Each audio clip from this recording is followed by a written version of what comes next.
Much better. Yeah, both that 3D Squaresoft logo and that music really takes me back. Hey y'all, it's CherokeeStarfish And SpecificPixel. and we are here this week with the original Final Fantasy VII. You may have heard a little bit of buzz about this game getting a remake, and it certainly deserves one. If you have never played the OG FF7, you are in for a treat because... Well, I have never played this game. Yes, I know you know a lot about this game, just because you can't be part of gamer culture, I don't think, at this point, and not have felt the impact. Oh, but absolutely. You've never actually, played it yourself. Nope, not even a little bit. I've had friends who played it, but when it came out, I was strictly a Nintendo household at the time and did not have access to it in any form or function. So I just heard people talk about it my entire life. So this is my first run through of this game ever. I actually got lucky because I got this on PC before I had a PlayStation 1. Wow, that's amazing. I didn't even know it was on PC. Yes, it and Final Fantasy VIII both were on PC. They had Windows versions well before Steam was a thing. So,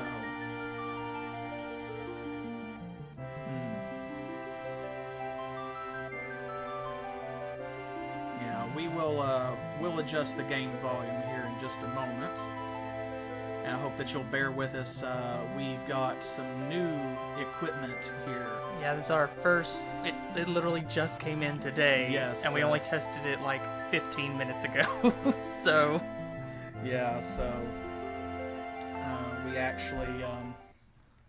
we actually just set up this new microphone, so I hope that you'll bear with us. We're gonna go ahead and get started. Whoop. There we go. Ah! Here we go. Oh man, the original version of this opening cinematic. This was groundbreaking at the time because they were pushing the PS1 to its limits. Even with the chunky graphics, this was something that people were not doing at the time, and this broke a lot of ground.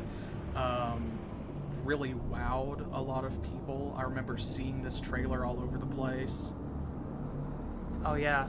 I mean, even me, a person who has never played this game, I couldn't go through my childhood without, hearing about Cloud and Aerith, or Eris, or however you want to pronounce her name. Yes, right there. There she is. Speak of the devil. There she is. I refuse to call her Aerith because it sounds like someone saying Eris, but with a lisp. I don't... and Eris is an actual person's name, so I don't know why Aerith with the TH is the canon pronunciation now. Aerith, Earth. It makes sense to me. Maybe. Listen, I'll buy anything when it comes to the Final Fantasy lore behind the scenes. It is now. Just like Daenerys is a real person's name now. Yeah. Man, people will name their kids anything. Look at that. Just look at it. What am I looking at? The pizza. Midgar. This is a chonky city. It is. And this right here was groundbreaking at the time, too, I think, where they combined the 3D cinematic graphics Oh my god. with the sprites are actually part of the cutscene. These things are so adorable. Oh my god, I love them. Oh. There we go. Biggs, Wedge, and Jesse, and there is Barrett. And there's us. Hey, protagonist. Why do we have dumbbell arms? I assume this was a stylistic choice, intended to Just gonna push the limits. They're just gonna of the run graphics. by and let those guys come and kick my ass, aren't they? Yep. Okay. It's fine, you're a first-class soldier. See? I'll believe that the gun didn't kill me and that sword swing did kill that guy, because that is a big sword. It's true. He just spun that around like a helicopter blade with one hand. Indeed.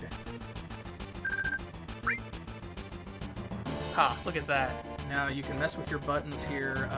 I think we've got menu set to triangle. Like, Yep. I tried to set it up as close to the original PS1 as possible, and I think if you check these bodies, one of them has a potion. There we go. That one did anyway. Yep. I don't know if the other guy does or not. Sure did. Okay. See, I remember a few things about this. I've only played it 5,000 times. Okay. And I'm gonna... wow. This is kind of gonna be a game and watch experience. I'm gonna be commentating, and we're gonna be talking about the lore and the experience, but SpecificPixel here is gonna be doing all of the gameplay. I am not helping him unless he asks for it. I'm just gonna be kind of anecdotally sharing my memories. And I'm just gonna be driving, so buckle up, everybody, because it's probably gonna be a bumpy ride.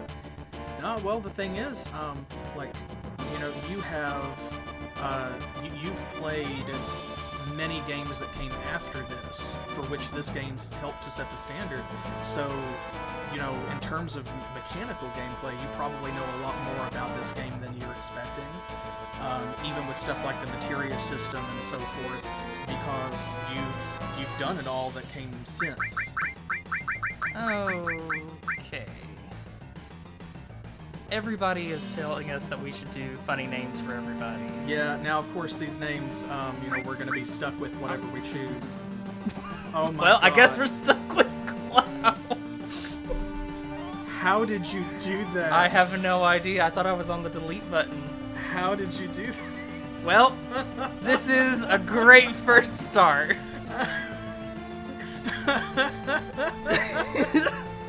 Okay. Wow. Alright, well. Well, okay. The D is silent. Yeah. This is the grade A quality content you all are here for. So apparently, This is why you came. So wait, we've kind of been talking over the story here a bit. Clou Strif. Clou Strif. Yep, Clou Strif. perfect. Yep, that's it. Canon. Put it Canon on a accepted. T-shirt. Canon accepted. But yes, the story. So Clou is a mercenary that has been hired by Avalanche, which are a group of eco-terrorists who are trying to save the dying planet from Shinra, because they are sucking all of the Mako energy out of it in order to generate electricity, which has made them an enormous amount of money. It has given them an enormous amount of power in the world. It's practically made them into a corporate government. They rule Midgar. And so you've been hired for this job because Avalanche is done playing for pennies, and they're going to blow up a Mako reactor in order to really send a message to Shinra and try to wake up the people of Midgar. Okay, that's cool. We have something much more important to discuss right now. What are we naming Barrett here? Barrett. We've got, yeah, add an H at the end and make him Barrett. Barrett? Like Aerith, you know? I love that. Let's do it. X should be confirmed. Ooh, that's what got me before. I don't know how... How did you... Okay. Oh. When I select a letter, it automatically goes back over to that. I don't know It's fine. why I'll it deal is with doing it. that, but that is... Barris. Barris.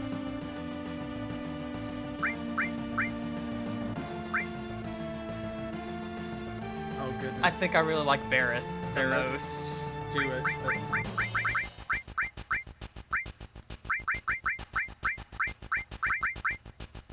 Oh, goodness. Bort is also pretty good. There we go. Barrett. He's gonna tell you how to keep up. We got another cutscene here. Rather a famous shot. That's one of the shots from the promotional game art, except of course they fully rendered Cloud. Oh. Yep, you got random encounters here. I'm not scared of any random encounters. You shouldn't be, but you should be scared of that horrible dog thing with a tentacle on its head. It's fine. I didn't kill that thing in one shot. I'm terrified now. Well, it's tougher than a human. Something I think they've done a good job of in the remake is actually fleshing out the world a little bit more, and like giving reasons why some of the monsters exist, like they're Mako mutants. I think it's mentioned in here that Shinra has been doing some experimenting and that some of these creatures might have been deliberately created in a laboratory. Okay. But I don't know that it's gone into much. So there are things to recommend the remake, but I feel like the original game itself is probably the strongest recommendation for the remake because this is such a good game on its own. And then the remake was done with such love and passion by people who obviously cared about this. Like, they got a great team together, people who worked on this before. So you're going to see in this game what it is that makes the new version great. And yeah, like, some of this technology, them like taking the 3D cutscenes, the fully rendered cutscenes, and having the game sprites superimposed over that, having them be part of that. I remember when I had a video card that did not like that. It was not a fan of that, and many times the game sprites would not render properly over the cinematic part, and it just... it was a wild time, because yeah, it took a crazy amount of coding and stuff to make that work. I love it when they give me a take-all option to loot the bodies. Yeah. It makes things a lot simpler. So here we go. Bareth is going to explain everything.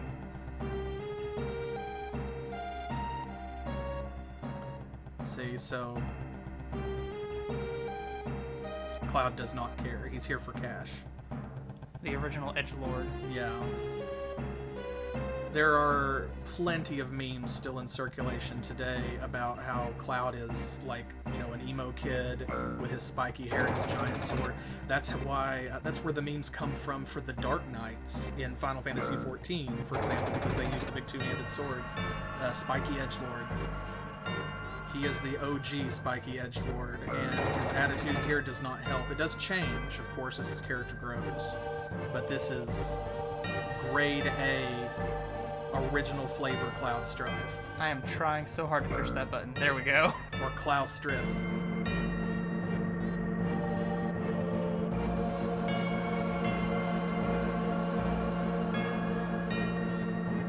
See, there you go. And so the Mako energy is the lifeblood of the planet, and they drain it out to create electricity. It's a finite resource, the way that they're using it. I feel like there are easier ways to make electricity.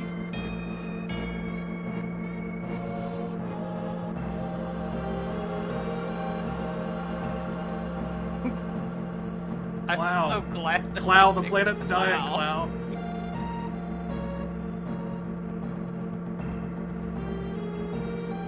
Yeah, Arm Day is a weird day at the gym for Cloud. It looks like Arm Day is a weird day for everybody in this game. Yeah, like I said, I think that's partly a stylistic choice to get a full range of like motion in the animations. They gave them those little thin joints in the elbows and at the knees and stuff in order to better move the arms and stuff around. So it's kind of like marionette joints. I get it. I think is what inspired that. But then you could see how this laid the groundwork for games that came immediately afterward, because Final Fantasy VIII was based on this technology and was on the same system, both, you know, Windows PC and on PlayStation 1. And the graphics were much smoother, the sprites were much more human looking, much more advanced overall.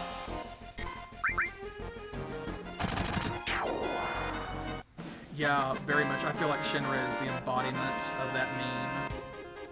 It's like renewable energy, hydropower, solar. Who told you about those? I want to know who gave Barrett his gun arm.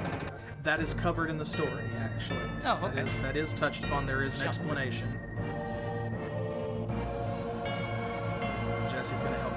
how to climb ladders. Why you have to jump onto the ladder, I don't know, but It's dramatic. Threw a potion at my feet. yep. She's just telling you again.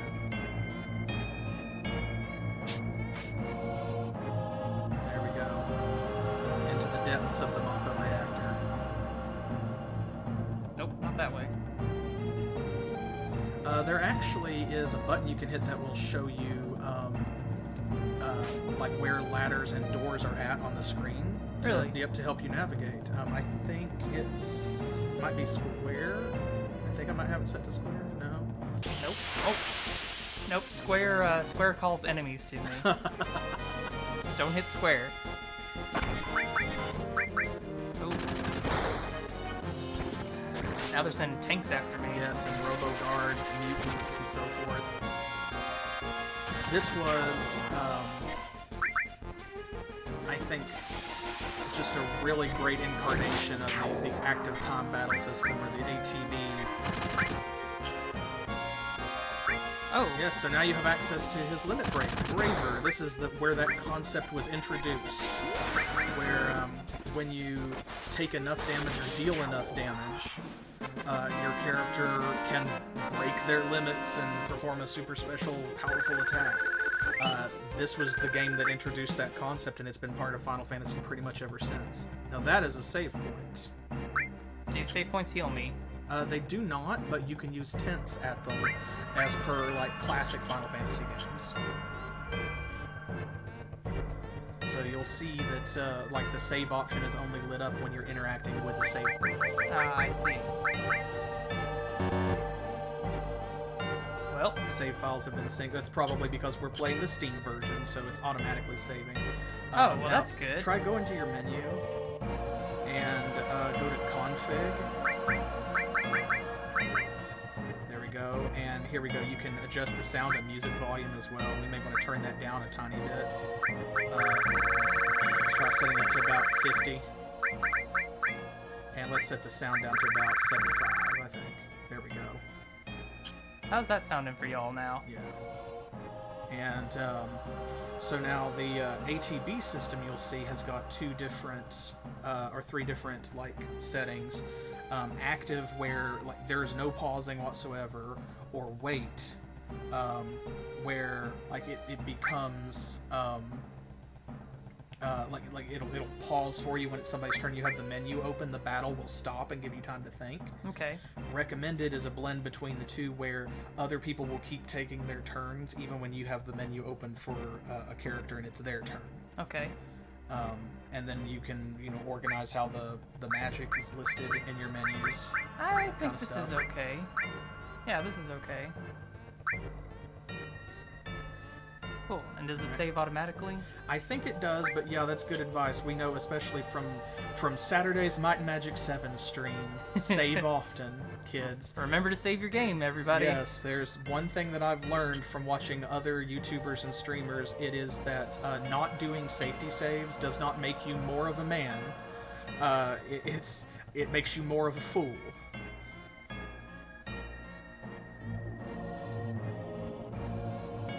We only just started the game, so I think we're gonna be okay. What's this? It's shiny. Scene. Yep, that's your first materia. What is it doing down here?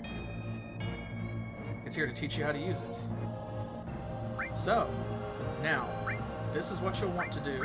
When you go into Magic, you'll see here, obviously, you've got nothing. Right? Uh-huh. Okay, so item is going to be your potions and stuff like that.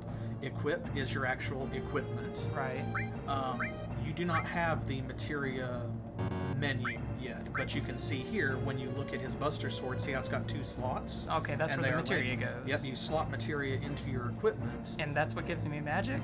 And that is what gives you magic and also a variety of other skills. Okay, so you'll unlock that later. Right now, no need to worry about it. Clou, you set the bomb. And yes, yeah, you do discover like what materia is, which kind of explains why you find it here randomly in this materia generator. And there's Cloud's first flashback.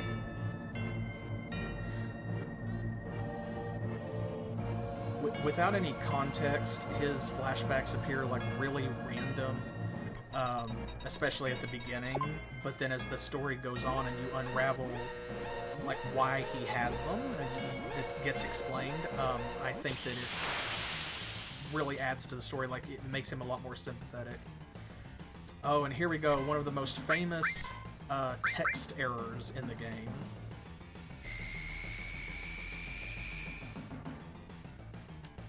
That's a giant scorpion tank. Yes, it is. This is the guard scorpion. I don't like that. It picks out targets, and it shoots them. See, like right now, Barret is its target. And yeah, actually, that's really good advice. We made this joke when we were playing Animal Crossing. Remember how you deal with scorpions in Animal Crossing, and you'll be fine. Okay. And you'll see here in just a moment what we mean. Run away screaming, and I hope it doesn't kill me instantly. Dig a hole, and then use your bug net from the other side. Man, and yeah, this boss theme, man, the soundtrack for this game went so hard. And there's multiple boss themes as well. This one is good, but the big, like, major boss theme, I love that guitar riff. Ooh, big shot, that sounds nice. Let's do that. It is exactly what it says on the tin. Oop, here we go. Be careful. Attack while its tail's up. It's going to counterattack with its lasers. So this is one of the most famous typos in gaming history. Because this is a bad thing. That hurt. Yes. Don't attack while its tail's up. That's why the Animal Crossing comparison matters, you see. Ow. Yeah. You know what? We're just gonna do this.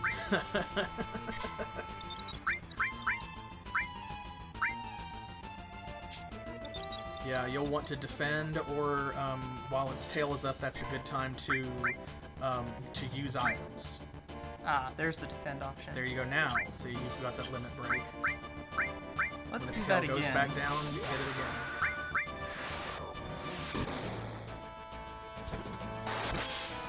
Critical hit when you hear that noise. Oh, it's such a good noise. Such a good sound effect.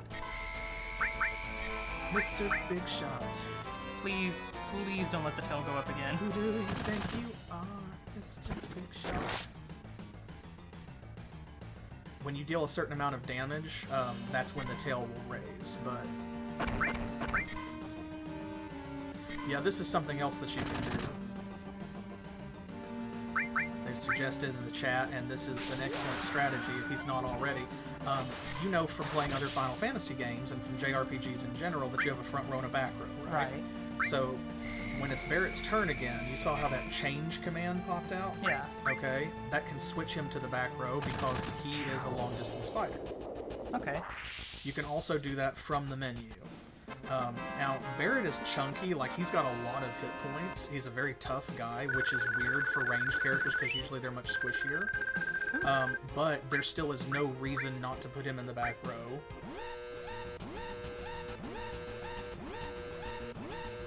Okay, so now the place is going to explode. You have a very generous 10 minutes to go back the way you came. Dang it!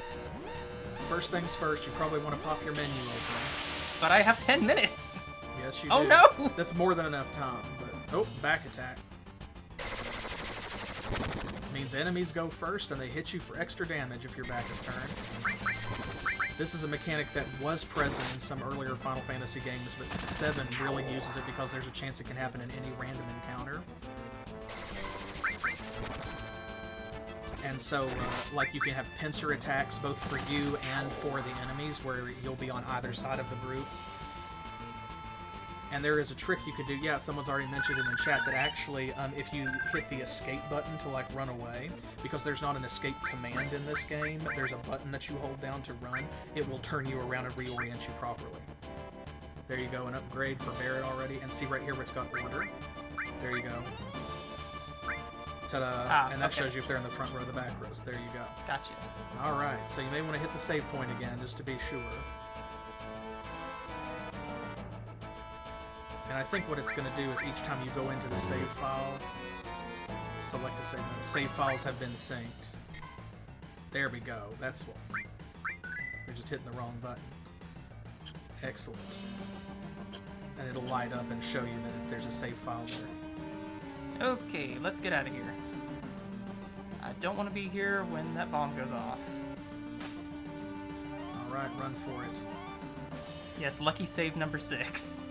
10 minutes is plenty of time if you don't get really unlucky with the random encounters. Stop being here.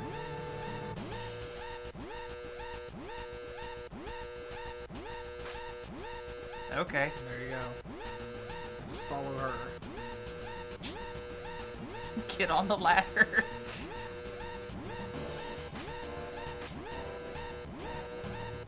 You can see too, like this access entrance, it looks like they don't maintain the Mako reactors as well as they should. Oop, up the stairs. Yep. And go straight back the way that you came. Just follow that path. Dang it. Yeah, I agree. The scenery in this is just like the digital art that they did for the backgrounds and things is great. The way that they translated this into a video game setting.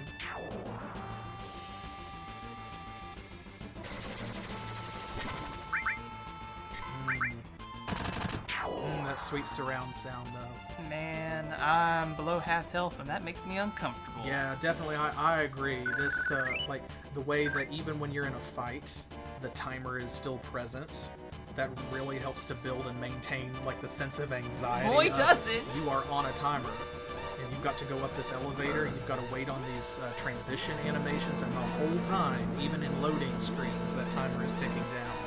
And it makes a big difference. You really feel it. Alright, let's get out of here, guys. Code deciphered.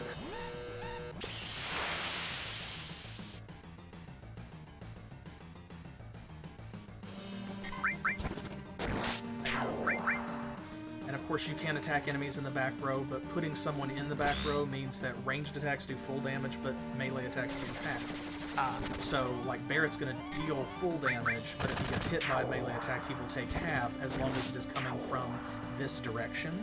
Now, if something is behind him and you get caught in a pincer attack, he'll count as being in the front row for anyone trying to hit him from that direction. Okay. So, it actually gets pretty intricate.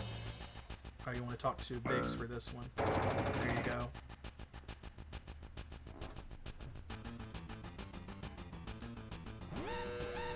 There we go. Run for it. We get another scene here. Ooh, Yep. Sparky. Ooh! Boom. There it goes. That is a heck of a bomb.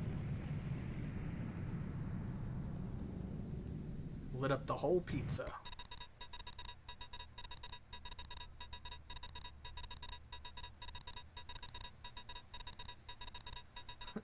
Biggs is just collapsed back there in the background.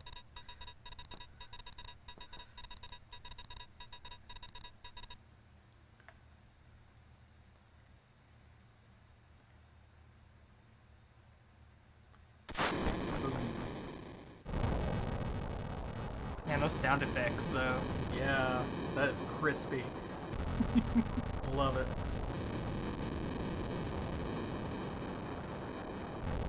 That's the weirdest thing to me, is when sprites like Biggs and Wedge will, like, bend over and you'll see them just kind of come apart at the seams because they don't really have a proper waist. It's not as noticeable with more slender sprites, like Cloud. I said Biggs and Wedge, but I meant like Barrett and Wedge. Oh dang, now they just left me here. Guess I'm going this way. Yep. There you go. The famous Loveless play. Rude. Run, it's the fuzz. Bless you. Now here is where it's going to set the tone for some other interactions later on in the game. Like, you can just be like, you need to leave, but if you act nonchalant, you can buy a flower from her. Uh-huh. Which plays a part a little bit later on.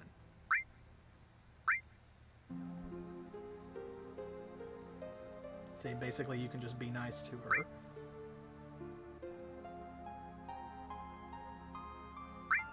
Sure, why not? And you want to know something really fascinating is a little bit of an Easter egg in another game that I love from this era, from around this same time, is the original Final Fantasy Tactics. And that is not Tactics Advanced, but like the Lion's War.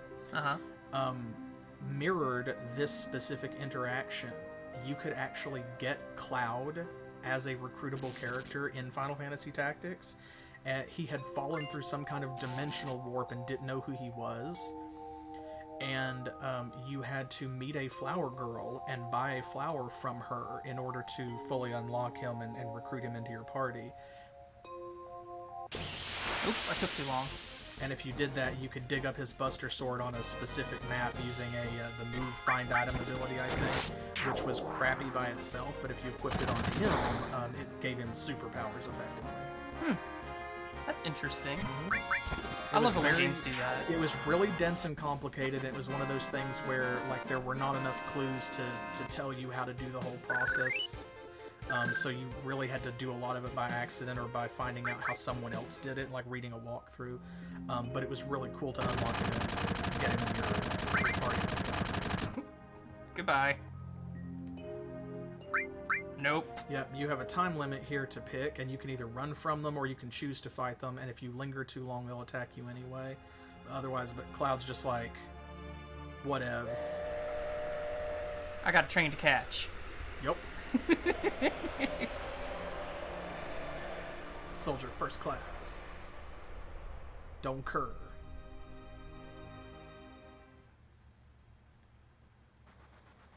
This is actually really funny because this scene is like, yeah, see, he never came, man. Poor Clou. Think they got him? And Barrett is just like, well, if the bunch of Shinragoons did kill him, then I paid him way too much for this job. Ah, but I haven't been paid yet. Yeah, Cloud's a soldier first class, so probably if he just planted his feet and then, like, you know, head-butted the tunnel arch, he would probably just tear through it with his face. Stab through it with his spiky hair. Yeah, it's much less overt. There are a lot of things in this original version that are less overt than the way that they've leaned into it in the remake. That's one of the reasons we chose to play this, is to kind of highlight the differences between the two. Because some of that is just the American localization. Yeah, like the sweet flip was totally unnecessary. He knows how to make an entrance, though.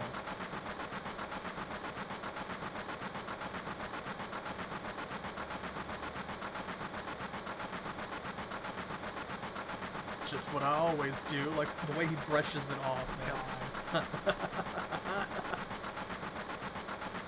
Yeah. Curse word. Yeah, Barrett gets censored a lot.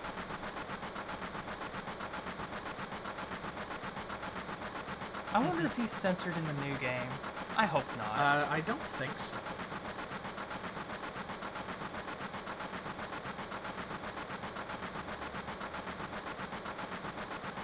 Yeah, Barrett, I thought you hated his guts.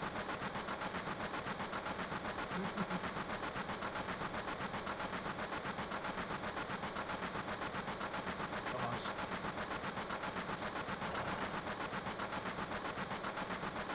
Yeah, there's a lot that if you lack context could potentially, at the time, I think have put you off the game or made you worried about that, but then you get into it and find out that it's actually quite deep. And there's a lot of character growth and development. Because previous Final Fantasy protagonists were not like Cloud. You know, he's the first, like the OG spiky edgelord.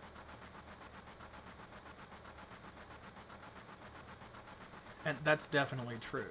The weirdest parts of the game are everybody's favorites. And it's going to be hard here to say, like, no spoilers, because, first of all, this game's, like, going on 30 years old. But also, the remake is out, and the remake does a good job of faithfully covering pretty much everything this original game did. So, it kind of is what it is. which is why we will talk about how, like I was going to say, the American localization did a lot of different stuff. Censoring Barrett, some of the different lines and things that are said, and talking about, how in the new version, Jesse is much more explicitly and overtly has like a crush on Cloud, definitely so. And I hope that means that they will lean into things like Cloud's relationship with Zack, which was like heavily kind of straight-washed in the American localization of the original, for example. But I have faith that considering how they're handling stuff like the Honeybee Inn sequence, that when we get to the Gold Saucer in Volume 2 of the remake, that there will be other stuff that they're gonna really lean into, and we'll be able to appreciate that.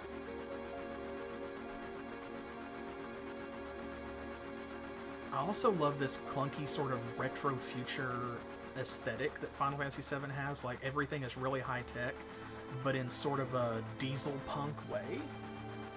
Yeah, because it's kind of got... all of its insides are a little bit on the outside, a bit. Right, and I was at a steampunk convention, actually. I was at a TeslaCon once, and someone said that, in their opinion, what punking something meant when they were asked to explain, like, what is steampunk.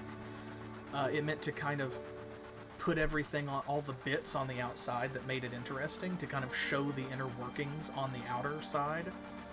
And so, I think that... I think that this qualifies. It's not steampunk. It is very like a diesel punk or cyberpunk, dystopian. Cloud's a little punk. We know that. And yes. Apparently they've really put together a big passionate team, and they've worked hard to make everything Final Fantasy VII canon. And that includes all of the spin-offs up to and including the mobile games.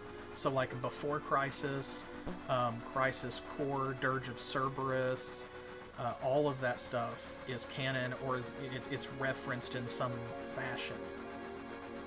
So I'm really hoping that they will delve into that. And I'm not going to go too in-depth because we're going to play the whole game. We'll get there. We'll see the flashbacks. We'll see what we're talking about.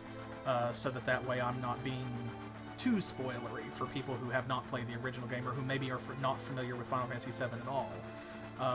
But I am just going to say that I feel as though Cloud was very much probably my first canon bisexual representation in a video game, and definitely my first queer protagonist. Nice. I think.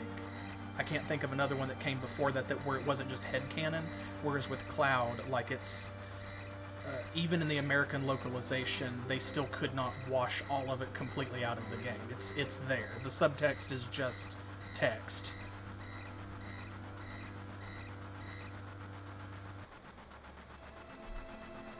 There you go, your first security checkpoint. Yeah, we lived. Thankfully, yeah, Jessie is a tech genius, so her fake IDs will get you through.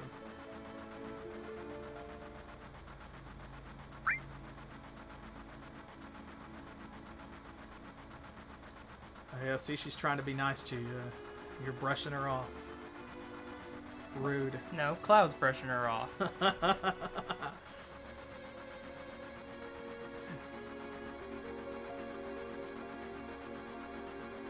He's just leaning there asleep.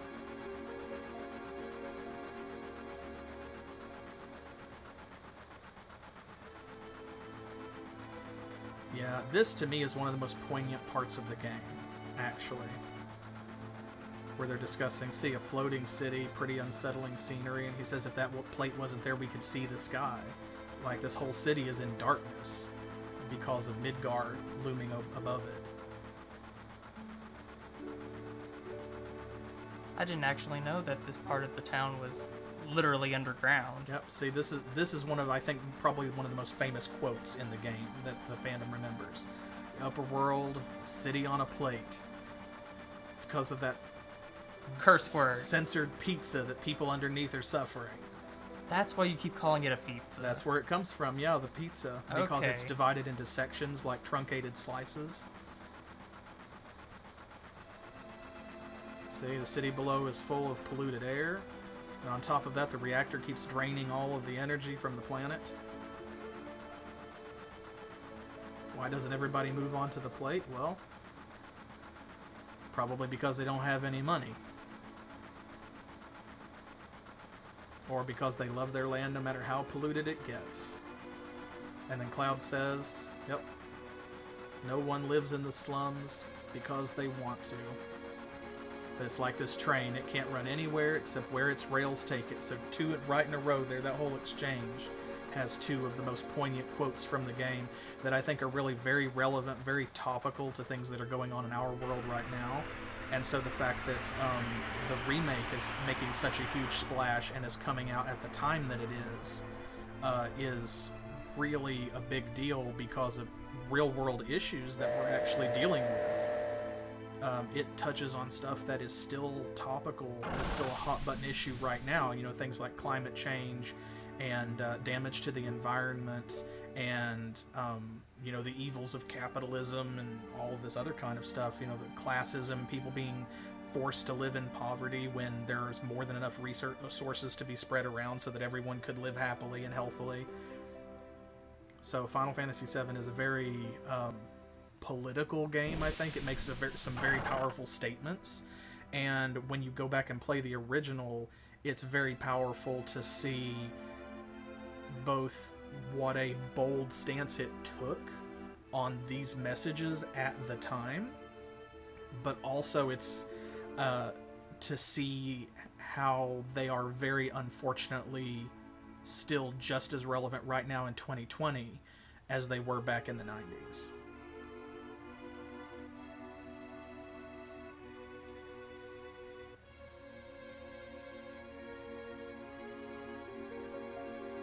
There we go. Is there someplace we can go to be alone? Wow. I'm gonna have to fight ghosts, aren't I?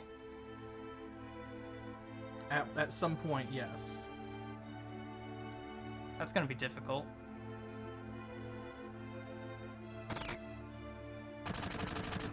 Oh, Texas is a thing, apparently.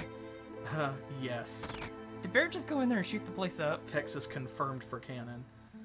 Yeah, he just goes in there and just basically fires his gun arm into the air to run everyone out. And that little squeaky noise was the saloon door swinging. I literally have no idea what you mean, Barrett. I'm gonna call him Barrett from now on, aren't I? You're gonna have to, I guess. Yeah, he's referencing Tifa here, of course. Oh, I love Tifa. Her outfit's awesome and she punches people.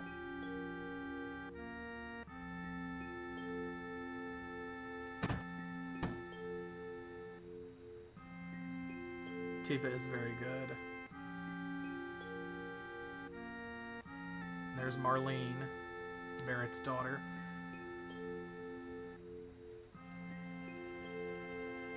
Did you fight with Barrett? I mean, yeah, but probably not in the way you mean. I should have known. Oh, she's done with both of you. It's like I figured. Oh boy. Okay, guys. What's Tifa gonna be called? Oh man. Teeth.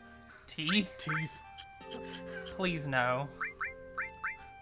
Oh man. Well. Teeth. Teeth. Dang it. It looks like the chat has spoken. Oh boy. Gotta Let's do see it. if I can. Gotta do it for the watchers. Name her Texas. Texas is canon. Man, I still don't know how Texas snuck into this game, but I love that it's there. Oh goodness. Listen, I kind of like Texas. I will absolutely change it to Texas. Oh.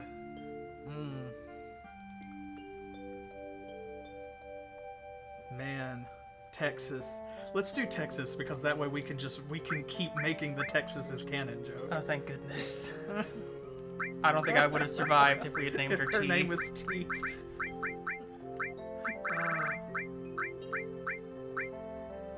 Well, keep in mind, yeah, the philosophical idea of Texas. It's the Platonic ideal of Texas. Permeates all dimensions within the multiverse because everything is bigger there. But be careful. Be careful what you headcanon, because if Tifa has like a down-home country accent, remember that she and Cloud are from the same place. So that means that Cloud is also going to be like, hey, y'all! I'm cool with that.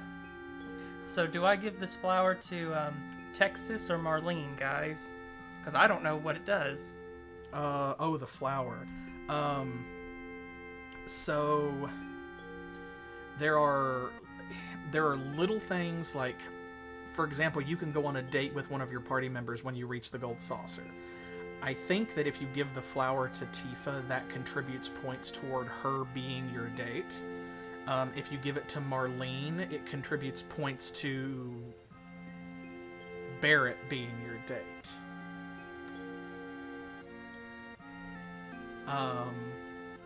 So... Give it to Barrett? How do I do that? So you have to give it to Marlene, and then he appreciates it. So Tifa's feelings are not hurt, I don't think, if you give it to Marlene. So, yeah, give it to Marlene. Everybody agrees. Just snatched it right out of my hand. Mm-hmm. She seems a little shy. Yeah, she does. But I feel like I have to give it to Marlene every time, for some reason. Alcoholism ho.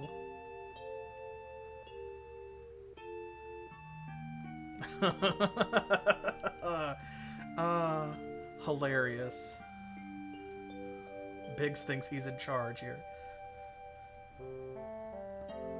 That one statement right there is something they really built on in the remake, where they say like Tifa really knows how to cook, because I think that Seventh Heaven is like, it's more of a pub than a bar in the remake, and people generally go there for the food over the alcohol, which is kind of interesting.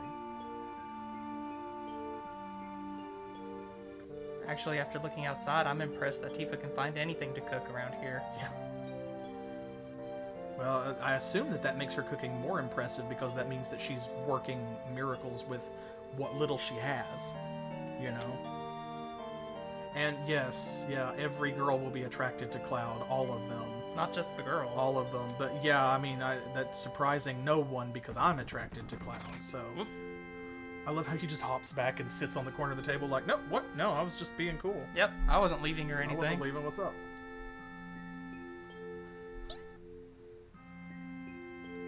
Well, that's cute. Yes. See, and she tells him right away. Did you thank him? Thank you, Clow.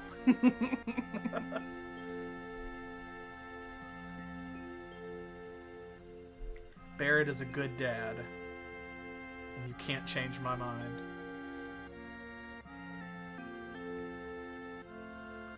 Time to take my tiny daughter down to our secret basement hideout. That's why I couldn't play the pinball machine. Yep, because playing the pinball machine takes you to the secret hideout.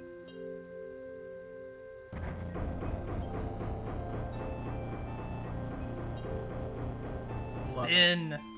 Sin is legally mandated. You must sin. Actually, I'm sure that stands for the Shinra Information Network. So see, here we go. There you can see them already trying to spin doctor it. Man, that didn't take long, did it? Yeah. Citizens of Midgar, no need to fear. Immediately mobilize soldier to protect our citizenry against this senseless violence. So the propaganda is real.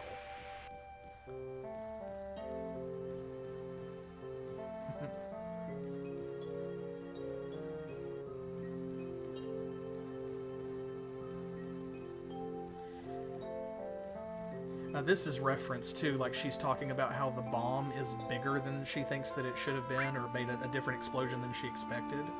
And that is something that I think is very cleverly addressed and built up on it, and they really capitalize on it to further characterize Shinra and the situation as a whole in the remake. Yeah, she's using the Anarchist Cookbook.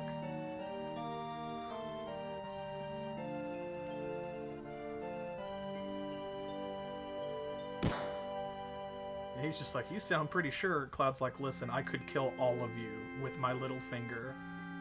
See, if anybody there was from Soldier, you wouldn't have made it home.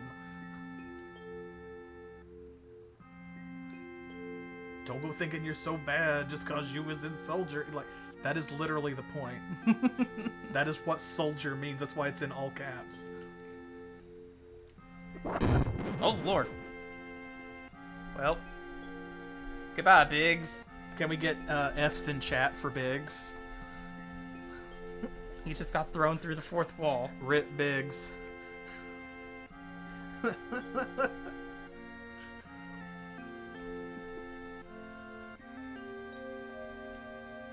Your skinny ass is working for Avalanche now. It's like, oh, so you've been looking at my skinny ass.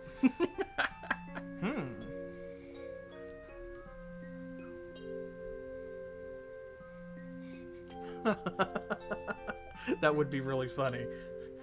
Just every time Soldier is said, it's just like, so I was a soldier first class. If there had been anyone there today from Soldier, Yep. you wouldn't be standing here now. Soldier! Texas, let him go.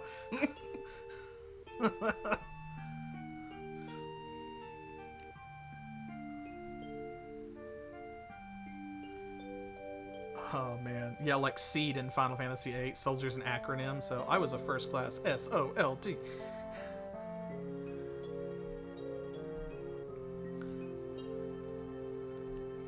I don't care about anything. What do you care about, Cloud?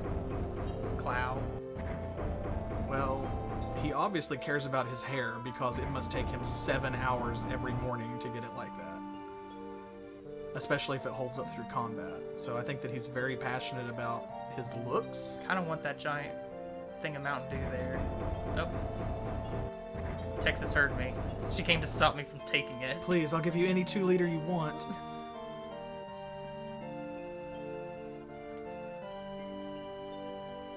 That's true. Everyone has GF in Final Fantasy VIII.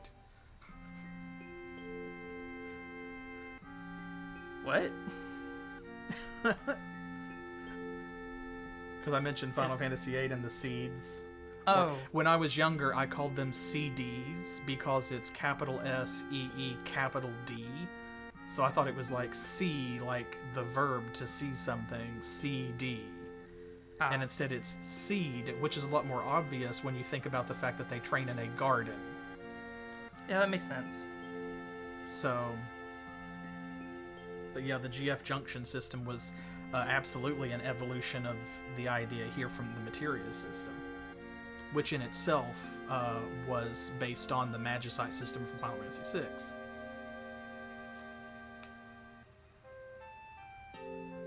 How can you say that? You forgot your promise too. I'm pretty sure Cloud forgot a lot of things. No spoilers. No, yeah, Cloud doesn't remember Jack.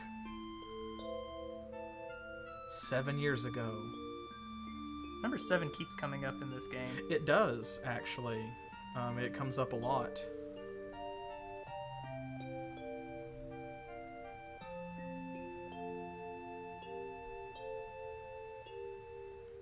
I love this shot.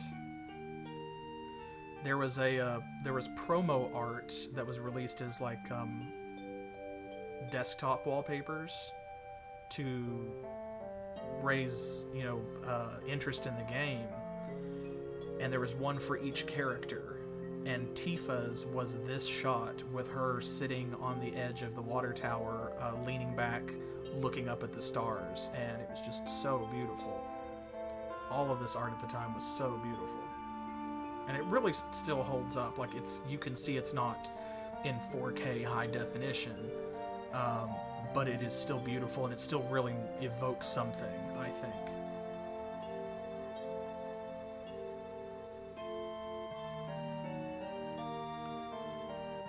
Yeah, 7 features very largely in Final Fantasy VII. It came out in 1997, and there are even things with some of the limit breaks, like there's a lucky number 7 thing, like dealing 7,777 damage is a super lucky hit.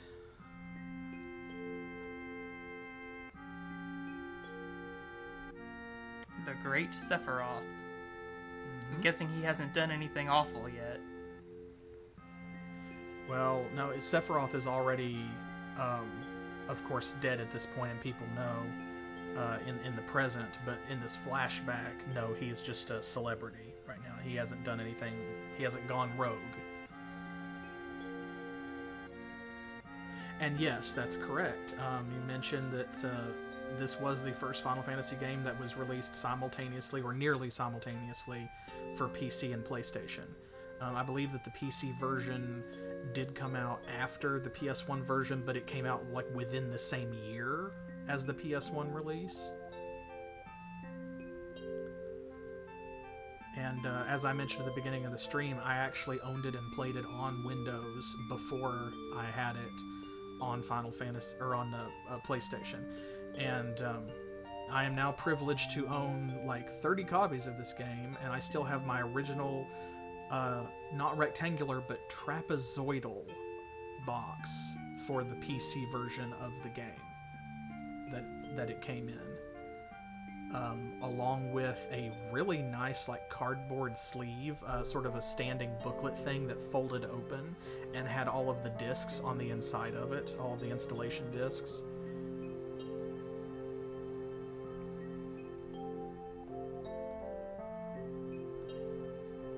I feel like Cloud just made a promise that he wasn't sure what he was making a promise for. Everybody make a wish. Kid seems oblivious, is all I'm saying. He dreamed big.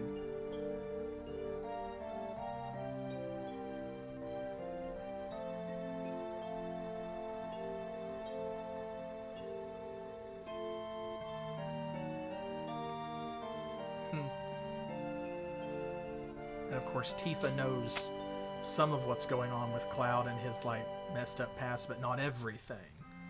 So Just chucks money right at my face. yep, 1,500 gil. That is honestly not that much for this job. Cloud agrees. I don't think they really have a lot.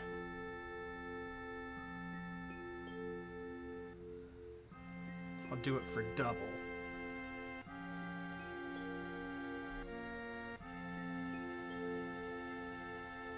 Good old Texas. We're really hurting for help, right? But see, Barrett is trying to send Marlene to college. He has to tap into her college funds to pay for mercenaries to help him with his terrorism.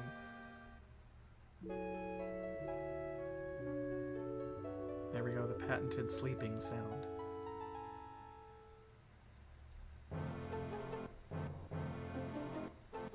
He sleeps Just in a corner. slept in the corner of this metal floor. Okay.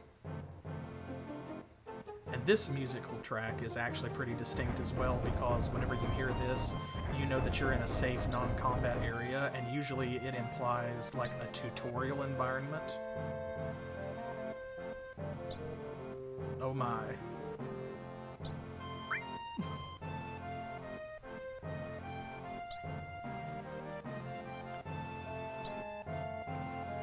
Oh, Tifa's gonna come along with us. Oh, or good. Texas, I'm sorry. Do they have the 4-year-old making drinks? Marlene is absolutely back there mixing something in a cocktail shaker. Oh my god. Child labor laws, y'all. This is Midgar in the slums. There are no child labor laws. Or if there are, then the law is all children must work. Okay, so normally I would ask to skip this, Like, I prefer to skip it, but I think that it's good to go through the tutorial to show people, and also, since you haven't played the game, it'll be useful for you to see it the first time. Okay. So, this is an interesting form that the tutorial takes, where Cloud is shown... See, he already knows how materia works, and Barrett is asking him to explain it. So, you know the basic functions. Directional buttons move the cursor. There you go, just like this.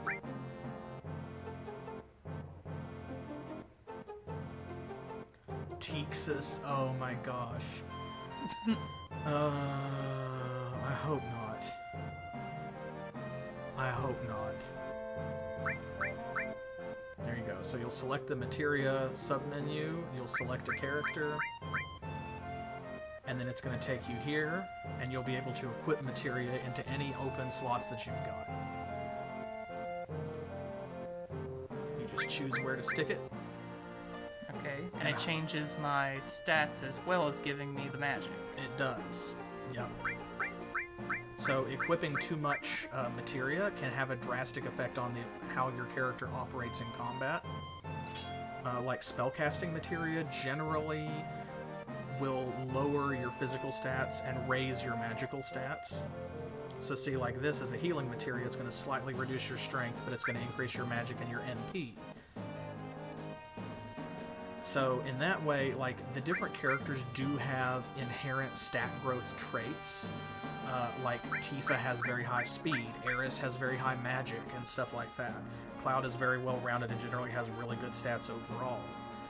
But you can change that by equipping different materia on them, and you can sort of make characters into a classic build. Like, if you load someone down with green materia or spell materia, then they will get physically weaker and magically more powerful, and they will become more like the archetypal spellcasting character in a JRPG that generally has those stats. Okay. So by building someone to be a particular type of character or to fulfill a certain role, they will come to reflect that role mechanically as well, which is kind of a neat idea.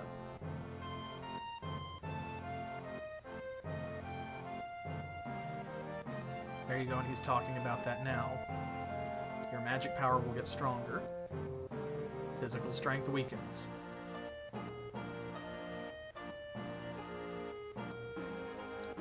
And over here, it's going to show you, like, the stats of the materia.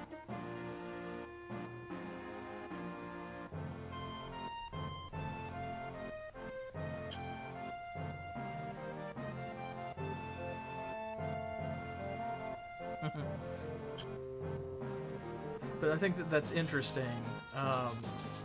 Like, usually a tutorial is someone else explaining to you or your character, the protagonist, how to do a thing. And in this case, this is probably the earliest version of this that I remember seeing in a game, where the character you're playing is already shown to be at an advanced level with this, and someone else is asking them.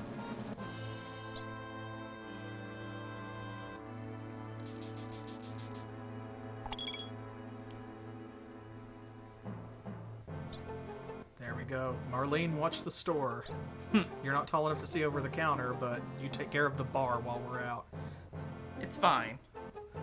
It's fine. It's fine. Everything's fine. Alright, so now you'll be able to actually access the menu and open up the materia menu yourself. Okay.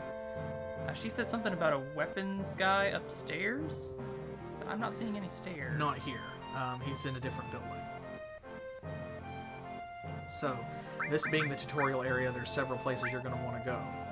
Now, I suddenly have ice and lightning materia. Yes, Cloud comes with ice and lightning, and there's also restore. You can spread those out however you like, put them on whoever you want to use them. Barrett's a good choice to use the healing magic at first because he is a long-range character. So he's in the back, he's going to take less damage. But overall, his magic's not as great as either Tifa or Cloud's. You can see here on the ability list, see these stars. Yeah. You earn AP from battling as well as experience points. XP levels your characters up, AP levels up your materia. Okay. So as those stars light up, you will unlock new abilities, and then the materia keeps its level regardless of whether it's equipped on someone or not. So you can move it around, and if Cloud levels up that restore materia to 3 stars, and you take it off and put it on Tifa, it is still a 3-star materia. It doesn't level down or lose its AP when you unequip it, which is important. So that way you can find weapons and things or armor that will actually increase your AP gain. So you can have someone grinding materia, leveling it up for other people, and then swap it around. And when it reaches maximum level, it will copy itself, which is very important because that is the only way you can get more than one of certain very powerful materia, like your summon materia, for example. And yeah, someone said in chat that all of the characters are heavily dependent on materia because that's what gives you all of your special abilities as well as your spells. So on the macro level, it kind of winds up being a little bit like the license board in Final Fantasy XII, where everyone is very similar in execution, but you have more control over who's got what materia, so you can build people to fulfill specific roles or to function a certain way in combat. Okay. I guess it's... Oh. You want to head down south and see this building over here. Uh-huh. I tried to get in here a second ago. Oh, there it goes. Okay. Not sure if... There you go. So here's your weapon shop guy. Can't just walk out of here without buying something. I wasn't trying to. It might be unhealthy for you if you know what I mean. There we go. So you already got an assault gun for free. You can buy grenades here, and you can buy iron bangles, which is an armor upgrade for everyone. Alright. And it shows you here too, you can buy in quantity, and it will show you materia slots that the armor's got, and it has normal growth, so that means that you're going to earn ×1 AP for everybody who has that equipped. Let's buy a couple of grenades. Just because. Sure.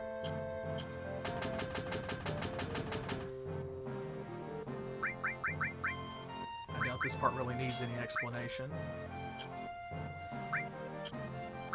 You can also cycle through characters. Use your... there we go. You got it. You see their stat changes and stuff, just like a typical JRPG. And whenever you equip new armor or weapons on someone, it's always going to take you to the materia screen next, so that you can adjust the materia that you have slotted as well. Ah, yes, this is the tutorial room with the bouncing save point. The beginner's hall.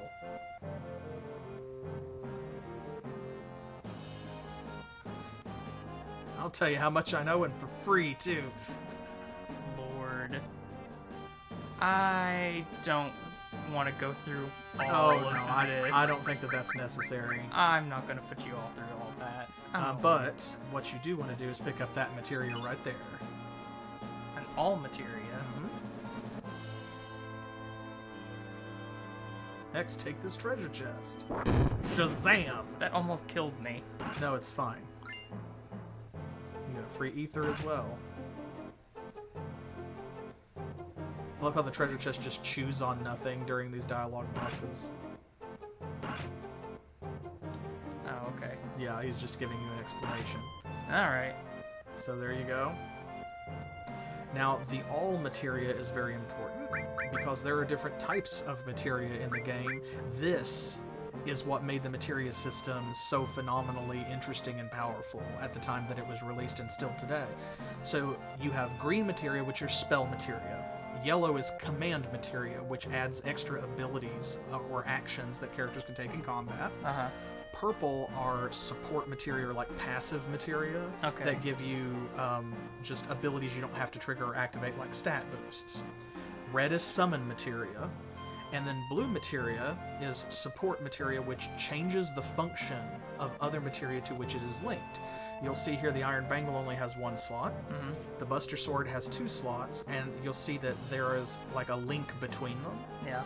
So that means that if you put a blue support materia in one of those, it will change the effect of whatever materia is in the other one, because they are linked. If there is no link between them, then it doesn't do that. But if they're linked, you can make them into couplets, which have a joint effect. So the all materia is what allows you to attack multiple opponents with a spell, for example. Oh, alright. So I'll put that in the bangle here, and then I can use ice and lightning on multiple people. No. No? I have to put it in one of these slots? Yep, it has to be in one of the coupled slots. So you'll have to choose either ice or lightning. One of them will be single target, and the other you'll be able to hit everyone with it. There you go. So that means that bolt will work on everyone by default, and the ice materia will be single target. Well, there we go. We'll do it that way. Now, single target spells are more powerful. If you split them amongst multiple targets, it also reduces their damage slightly. And there's a limited number of times that you can cast as well, and have it hit all targets. But that goes up as the all materia levels up, and it's one of the fastest ones that levels up. Yeah, this is just an N, so... Remember that, old dude. I will punt that kid. Also important to remember is that when you have something linked to an all materia, it hits everyone by default, but you can still choose to target a single target if you want to, by cycling. Okay. I'll keep that in mind. Yep. Is there anything else around here? This is another shop.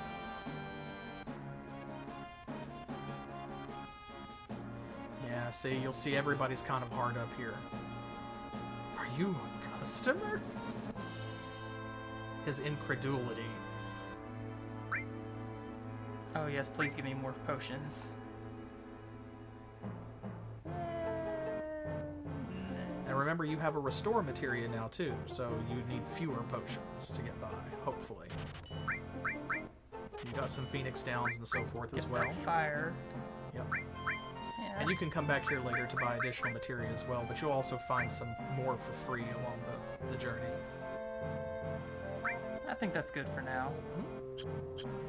Throw that fire materia on somebody and you can head out. There we go. Alright, let's get out of here and get back into the game. Ah, sign. Signposts everywhere. So you're going to see a little bit more of the Midgar slums.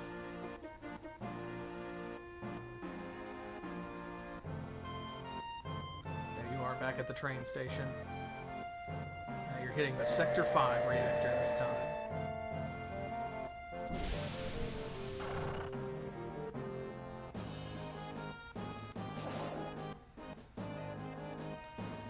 Yo!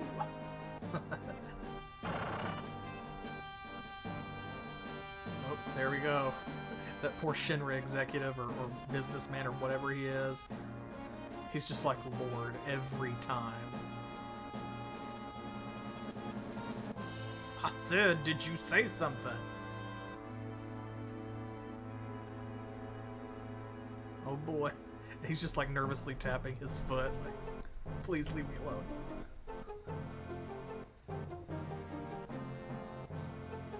Oh boy, that was the wrong thing to say. I'm half expecting him to just chuck him out one of the train windows. He gives that impression, doesn't he?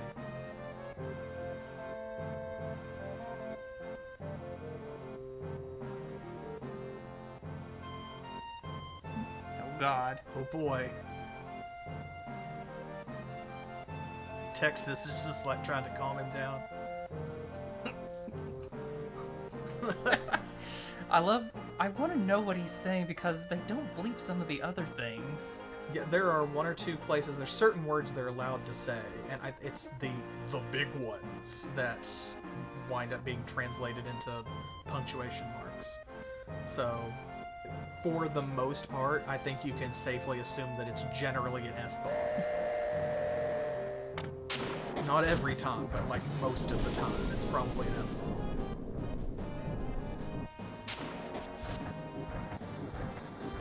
Go. The animations in the background and stuff. It's just so impressive at the time.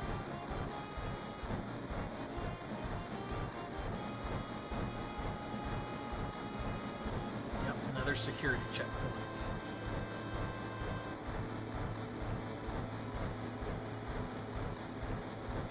fake IDs anymore. You gotta do something else.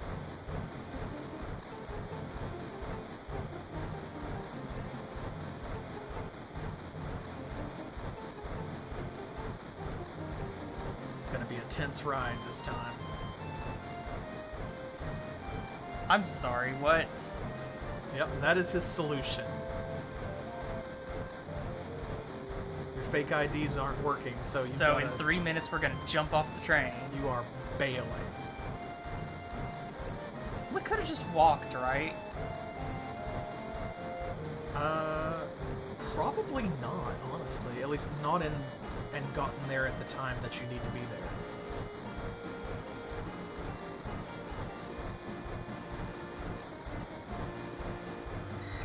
Oop. Ah, they moved the checkpoint. Type A security alert. Oh boy. Hey, but look at that. You were considered a grade A threat. Hey, yay! What's happening? Do any of us know Texas? Jump now! Bail out! Get to the next car, so here you go.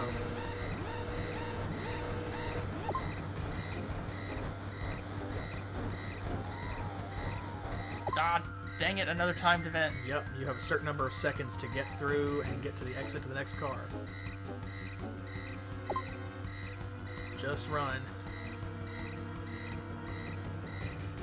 Oh. Oh, Lord. Yep. These camera angles could be fun during this part.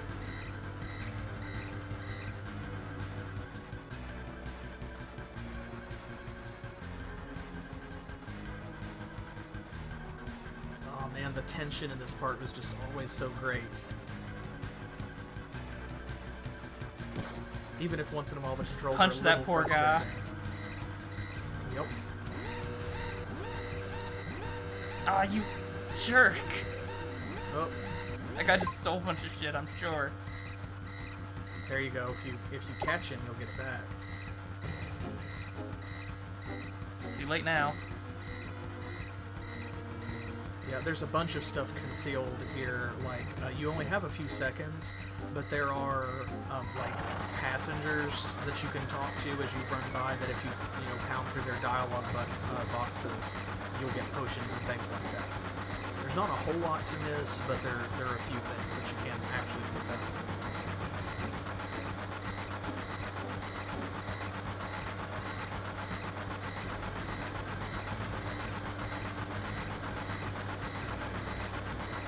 They don't put anything major in.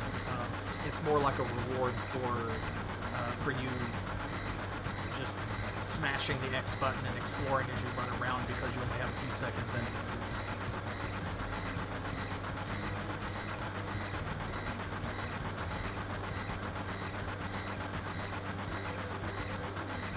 I don't even think there's a materia. There might be, but I think it's like potions and ethers. I love everyone just face palms, like, oh my god, someone just jumps off the train and everybody, oh god. So far, everything's going as planned. I doubt that. X to doubt. Press X to doubt.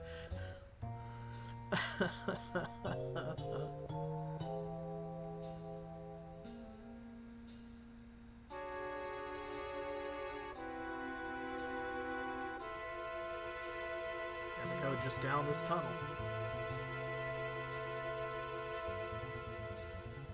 Now, this is hilarious because there you go. You can go like quite some distance the other direction, and it doesn't really tell you which way to run.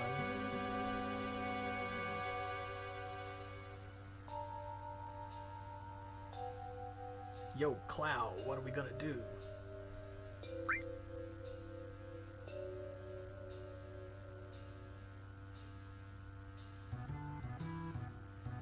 I think like that's just a security checkpoint in the background. That's one of the ID scanning things, but it looks like a laser field.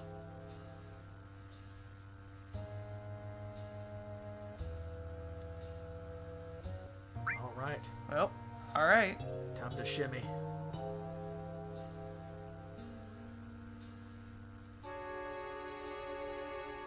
Hey, free items. There you go. Yeah, someone must have dropped it down here.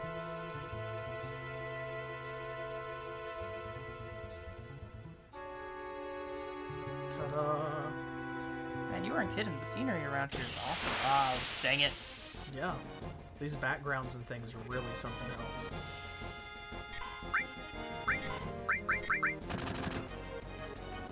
I think they really do. They do. Kick that robot. They do a great job of making Midgard look, you know, like a slum. The area that you're in is supposed to be part of the slums, and it appears that way. Yes, the way they come apart in pieces.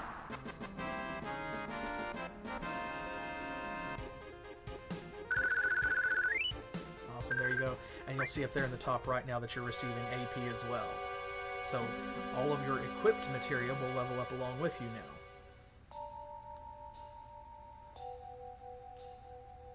Ooh, the map really opened up. Yep, there are several places for you to go here. Of course, only one of them is going to lead onward to the next area that you need to go. But This is gonna be a thing, isn't it? random encounters? Oh yeah. Okay. This is a JRPG. What, you expected to get from point A to point B without any random monsters just I know, shooting what was I rockets at you? thinking? What were you thinking?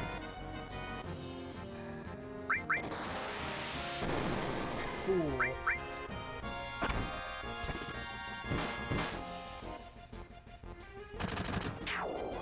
Keep mashing the button when I attack, trying to make a critical hit happen. We all know that feel. Too much Mario RPG.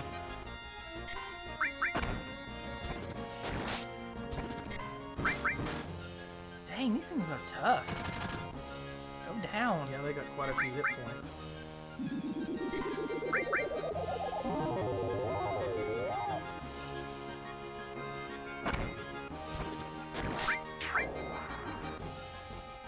Yeah, if you don't hold B, they won't get in the ball.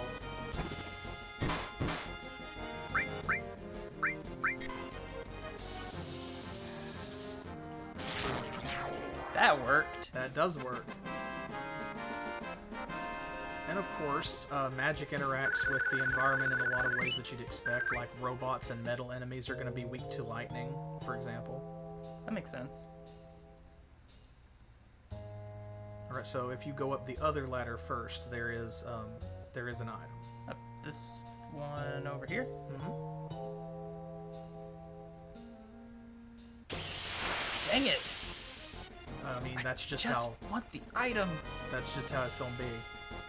Now here you can try have Cloud use his bolt on everybody. See, there you go. It's going to hit them all, and because they're robots, boom. That was much better.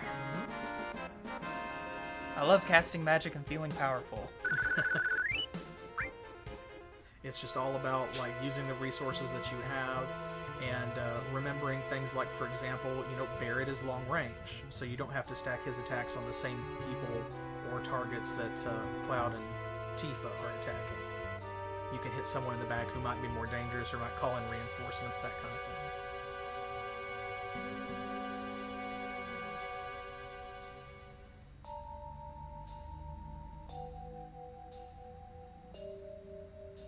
Oh, Well, do better next time. Oh, there you go. aha.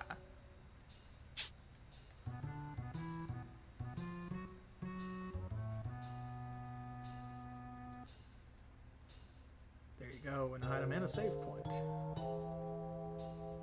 Loot.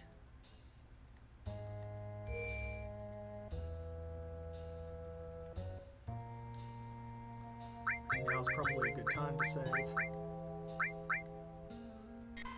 Remember to save your game often, kids.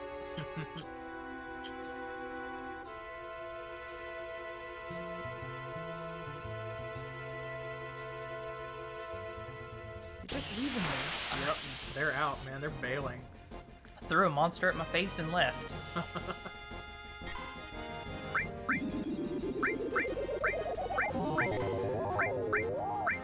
want to see what all the magic looks like.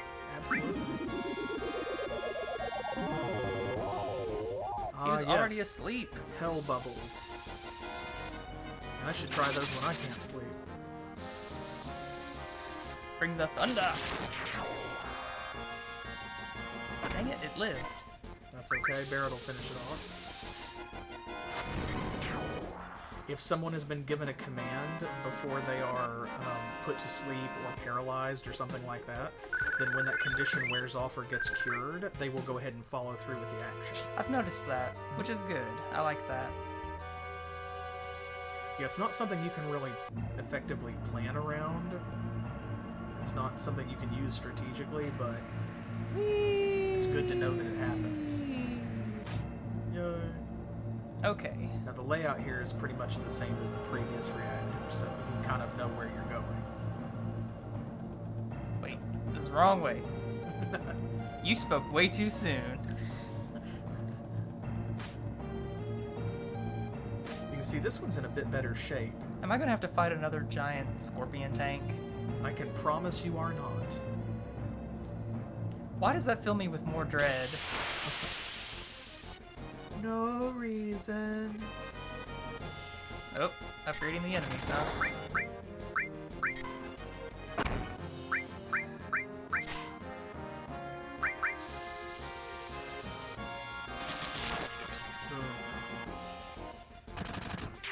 There you go, nice. Kick that robot in the shins.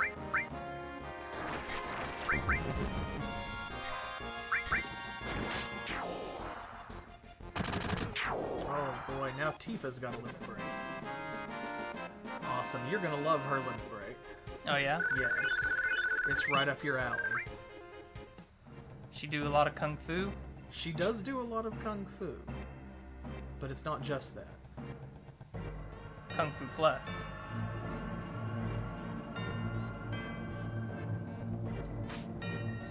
I love how they just jump to get on or off of anything.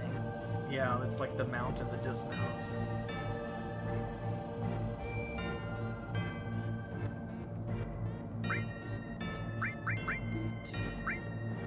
Because I'm lazy. Hey, that's alright, that's what they're for. And of course you'll notice too, that you can take your limit break with you between battles. That's nice. That is important, so that way you can plan for that, and if you know a boss fight's coming up, you can grind everyone up to their limit break and then open with that. Oh, another flashback. Getting a headache. Ooh, it's a bad one.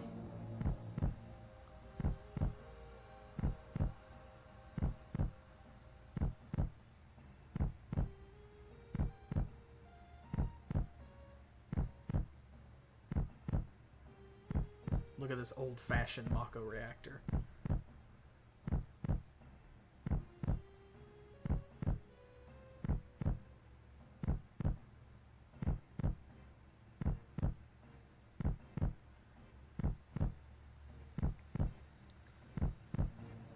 Her name is so much more appropriate when she's wearing the hat. Yeah, I noticed that. The greatest crime in Final Fantasy VII is that Tifa does not get to keep her hat like in her adult form. Why is there no costume change option? Something else that they fixed in the remake. Alright guys, let's blow this pop stand.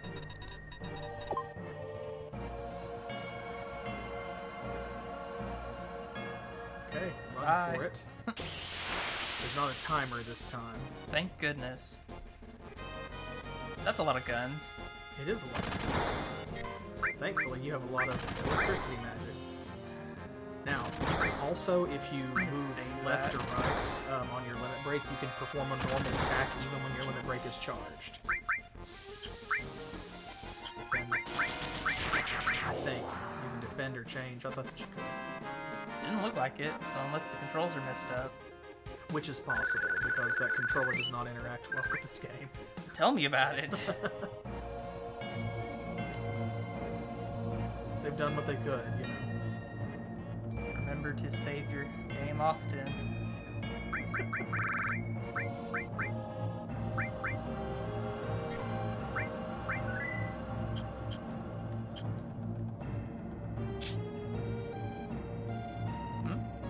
Can we go through that door?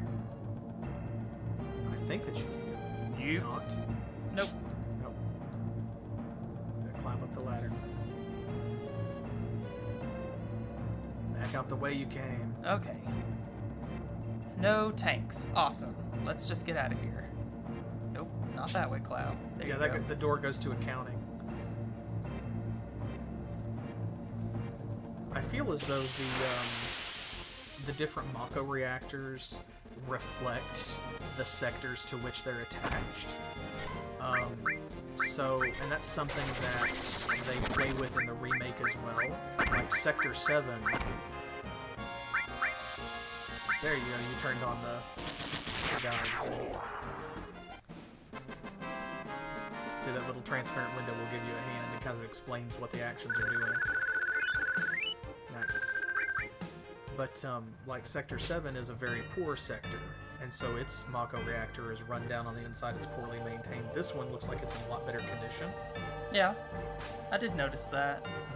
And that's reflected in the remake for Final Fantasy VII, where Sector 7 is, I think, explicitly the poorest of the slums, whereas Sector 5 is the nicest of them.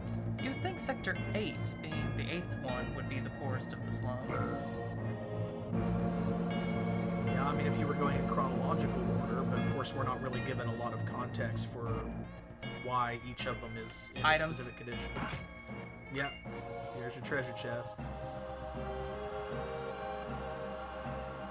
Alright, to open these doors, you're going to have to play a little mini-game.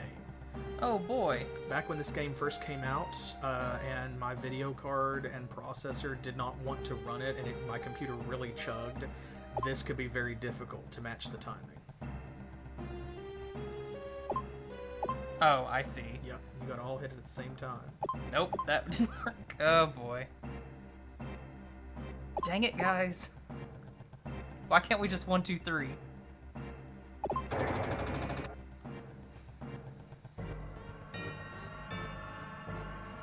I hope you learned a little something from that, because you're going to have to do it again.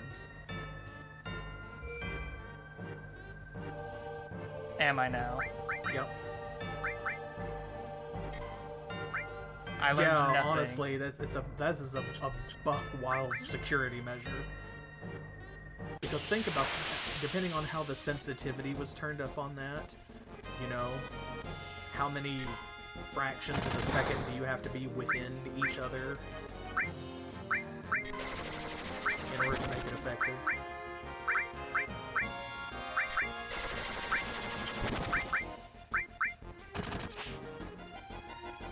Dodge those bullets. Ice, ice, baby. See, and you'll see a lot of human-type enemies tend to be weak to fire. That makes sense. I, myself, am very flammable. Why wouldn't other people be? It's the human condition.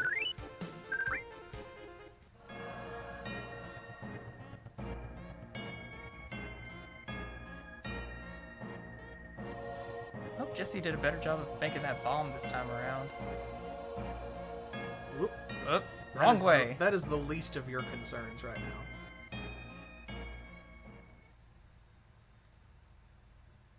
A trap. Texas betrayed us.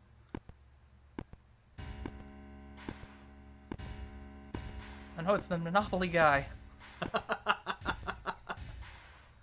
Basically, though.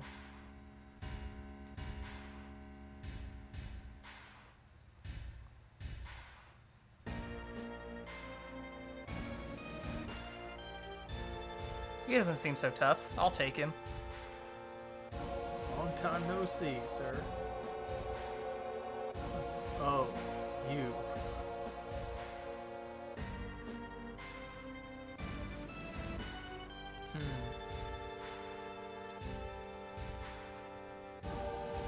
My name was Clou.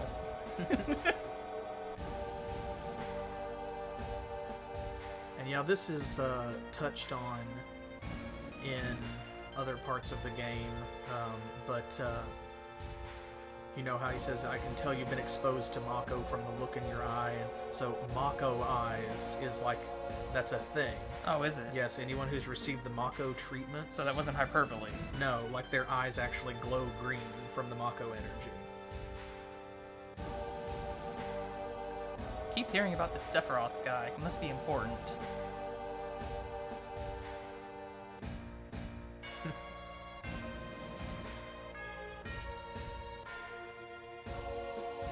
President Shinra, don't give a... I love how passionate Barrett is. Like, at first glance, he just seems like a loud stereotype, but, I mean, realistically, he's just... He really cares about the planet, and he has his reasons, as you'll see later on in the game. Oh, if you'll pardon me, I've got to get out of here. If the planet's dead, then his daughter doesn't have anywhere to grow up. That's part of it, for sure. Oh, yay, a playmate! Yep. Oh, he did the evil man snap. He's did. gonna summon something bad, ain't he? He is. Oh, that? That's hilarious.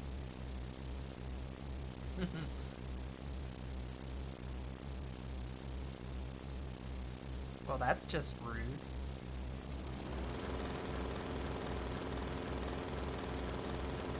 Ah, dang it. Oh, I thought I was gonna have to fight that helicopter. Thank goodness. Pardon me.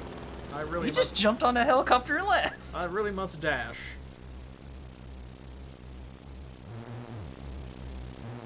Ah, yes, pincer attack. I'll get behind him. Yep, that is the theme of this boss battle.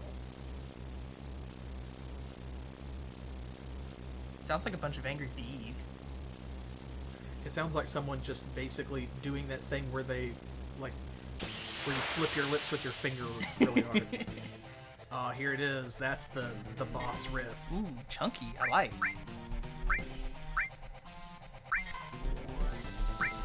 That's the music I love. Robot, let's hit it with lightning. Now let's see what this limit. Oh. Yep. Did I do good? You did. There you go. Alright, cool. So the way her limit break works is those slot reels, not all of them have a miss on them, like her first one doesn't. But most of them have either miss, hit, or yeah. And if you hit yeah, then it's a critical hit. You can, if she has multiple limit breaks unlocked, you'll do slots for each of them until you miss one. Now, of course, because it's a robot, Bolt is going to work on it. If you attack it from behind, it will turn towards you and counterattack. Okay.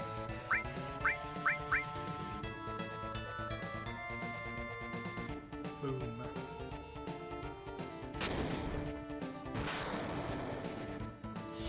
Ah, that stung.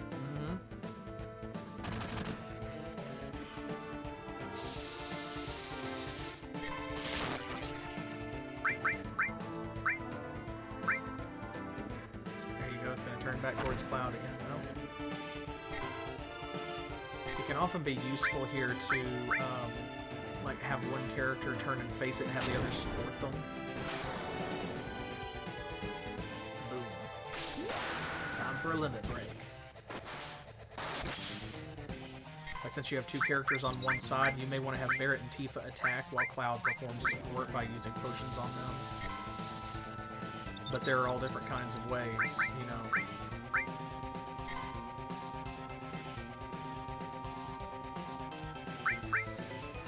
The main thing is whoever it's facing should be the primary attackers.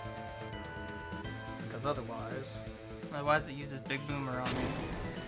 Or Bomber, excuse me. Okay, Bomber.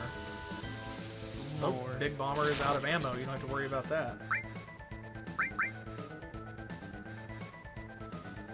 So when you hit it from behind, it deals significantly more damage. It just also will counterattack. So that's all part of the strategy once you figure that out. See, look. Ooh, that was chunky. Turn function non-operational. Barrett broke it. Nice.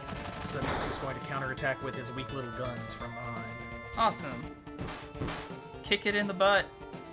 So it will still counterattack, it's just going to deal much less damage. It's pooping bullets at me. I don't like it. There you go.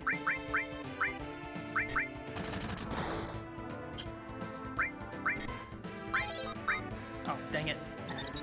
Just pounding that button too hard. Yep. You I got finesse excited. You gotta finesse it. It just takes practice. You'll learn. I'm just real excited to fight a robot. I'm so excited to punch a robot.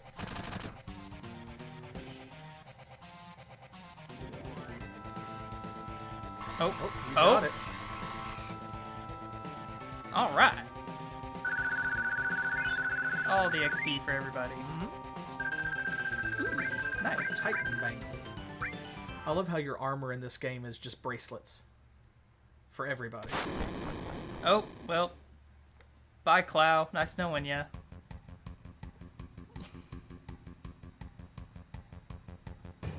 Rip Clow. Nope, can't do anything. I only got one hand. Nope. Bye.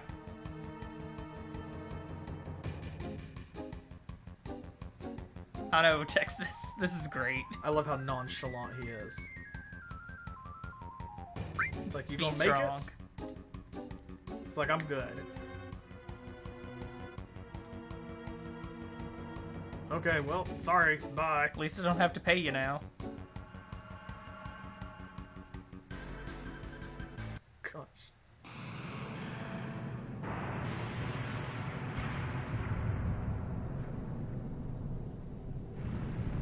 Dramatic.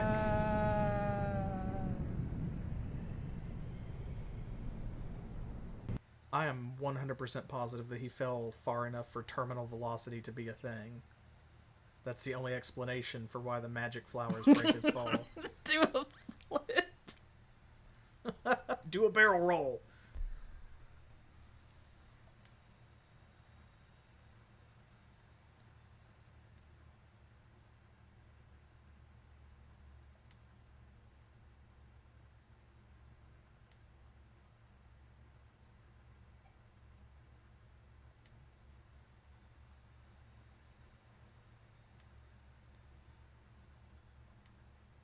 So dramatic. Oh, it moved. Hey, fell into the pizza. Got lost in the sauce. Ah,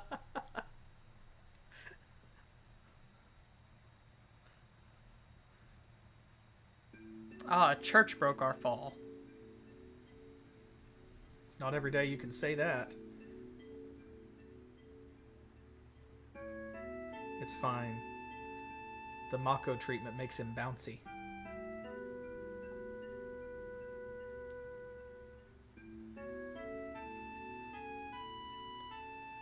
Yes, and here we hear Eris's theme, or Aerith's theme.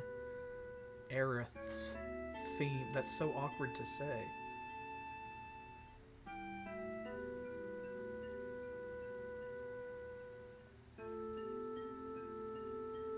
Sorry, I crushed your livelihood with my body. She's like, oh, they're fine. They'll bounce back. They've been through worse.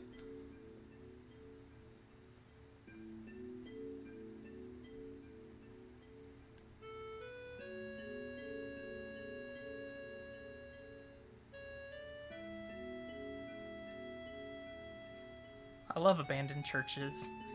Cloud just shrugs in the background. I could not care less.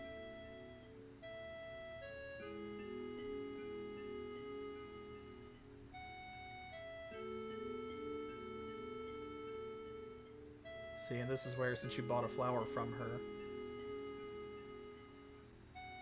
there you go. He's like, oh yeah. You're the slum drunk. We're not saying that. Sassy Cloud is the only Cloud that matters. Do I? He's just like, sure.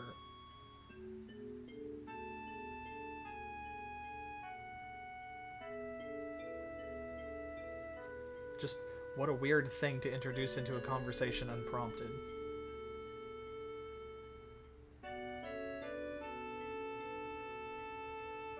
A materia that doesn't do anything. I'm sure that won't be important later. Yeah, there's no foreshadowing here.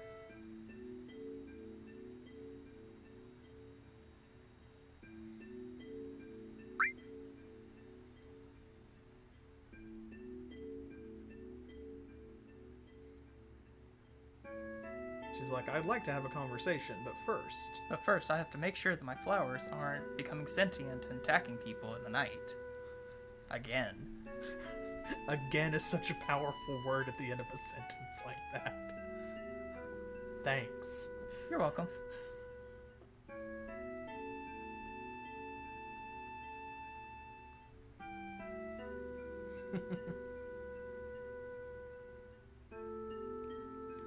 Oh boy. Well, here you go, guys.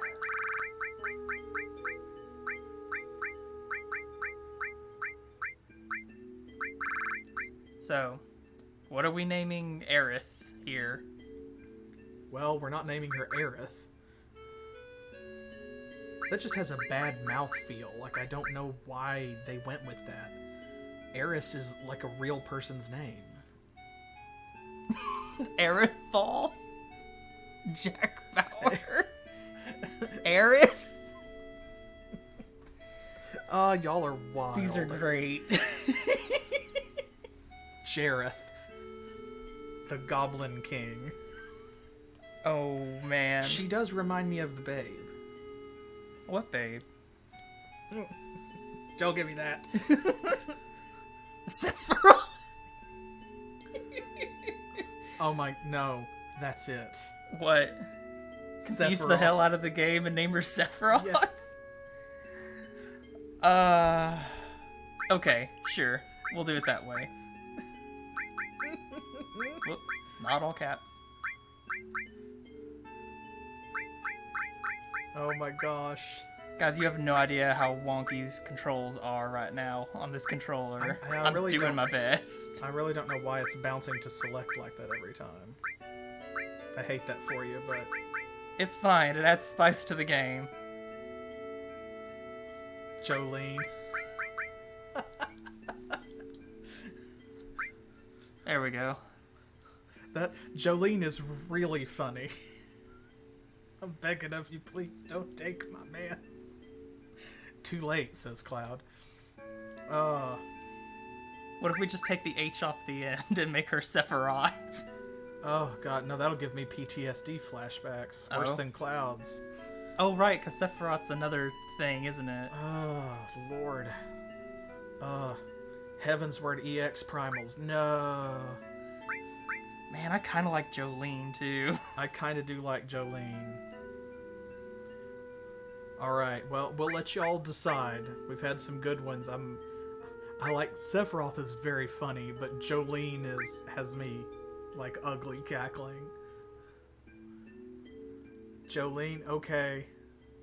I think we're feeling Jolene. Jolene? Jolene. Alright, then. Sephiroth is very funny in like a number of ways, but Jolene is really good. Did we get any more characters? Oh yes. We'll name one of them Sephiroth. I promise you guys, we'll name one of the other characters Sephiroth instead. You all be thinking about which one you want to be named Sephiroth. Oh, Yuffie. That's easy. I don't know who that is, but okay. Oh, that makes this so much better. Alright, Jolene it is.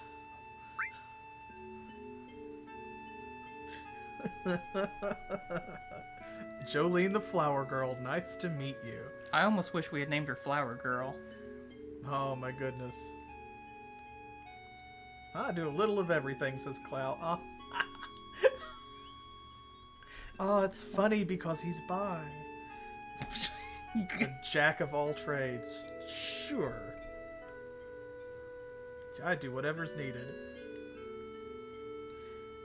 Ah, yes, one of my favorite supporting characters.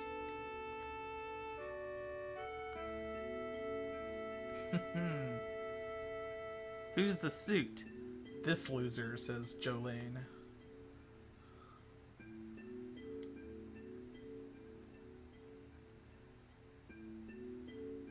He just shrugs. Don't let it get to you. He's like, I think I'm gonna let it get to me. Hey, buddy. Alright, fine.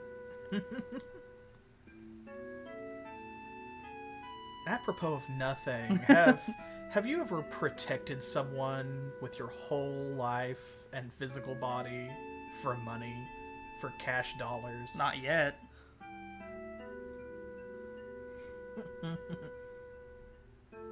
I will pay you right now to take me home.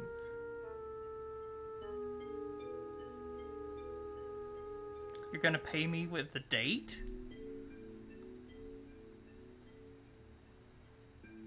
Cloud's like, not interested. I love it.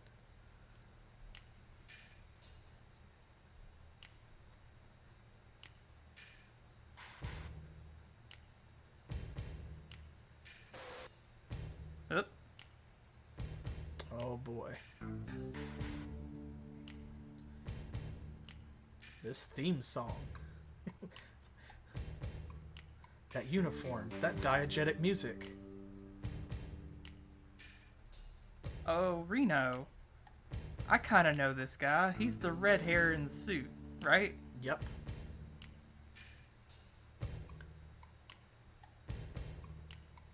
He's slutty ponytail guy with the cattle prod. Is he?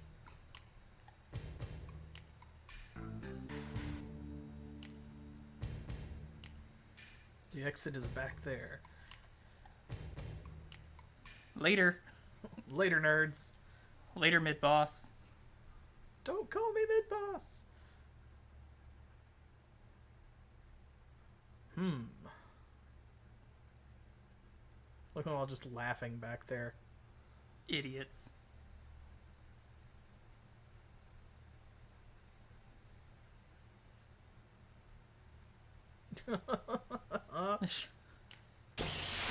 Ah, Instantly. dang it. Instantly. Beautiful. Now, of course, Eris is going to start out kind of in the back row, Whack. I think. Which, she's a melee attacker that's going to suck for her physical attacks. But that doesn't matter because the whole point of her character She a mage. is that she is a spellcaster. She got a staff. I know a mage when I see one. Yup. And you may want to check your materia here, too, because remember, you lost 2 characters. So. Oh, dang it. But Oh, but I got it. Yep, you keep your materia. Nice. Nice, nice, nice, So you nice, probably nice. want to redistribute that. Now she's only got 1 materia slot in her weapon, but remember, you picked up a Titan Bangle. I did. There you go. Nice. There we go. That works. And now you can also see what it looks like when you have 2 materia slots that are not linked. So you know that you can't combo those slots. Okay. Boom. That was quite a jump. Mm-hmm. Well, he is a first-class soldier. Sorry, ex-soldier.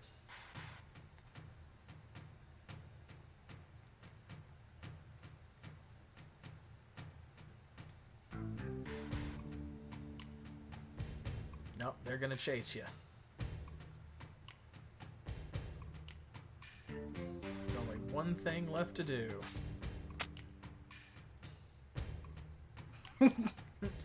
Jump for it. Jump for your lives.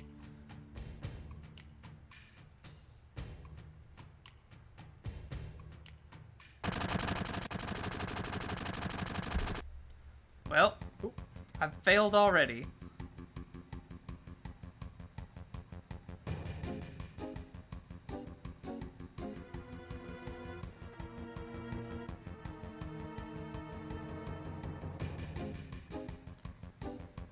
Fight him!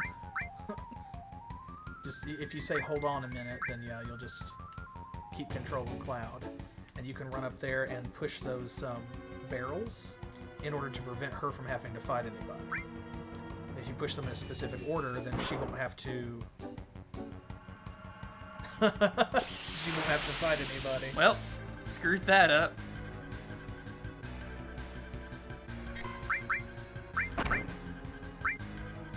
It's okay, set him on fire. It'll be fine. She can take them easily because it's just one spell apiece. It's just you can skip the battles entirely if you push the barrels in the correct order. But this is also a good way to level Eris up if you want to deliberately fight them. They're kind of like bonus XP.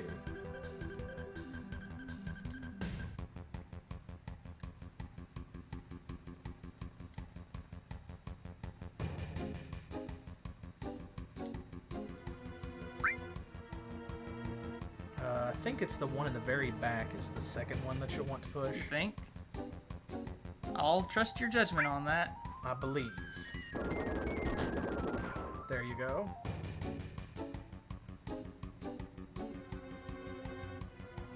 And then I think it's, yeah, the one in the foreground over here. And there's random encounters for Cloud too. What the heck? We're doing a puzzle thing, guys. Go away.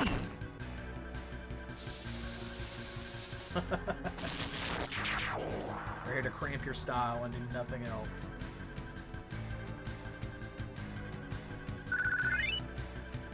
Cloud's level 10 though, that's not bad.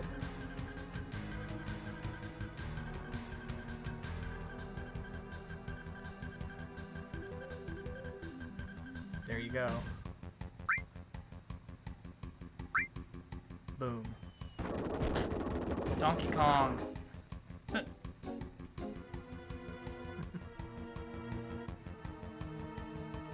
guessing because I messed up, she's gonna have to fight one more. Nope, actually you should be good now. You managed to push the one barrel that doesn't do anything. Of course. That other one is the first barrel, of course. And that's alright because you still got out just fine. Oh.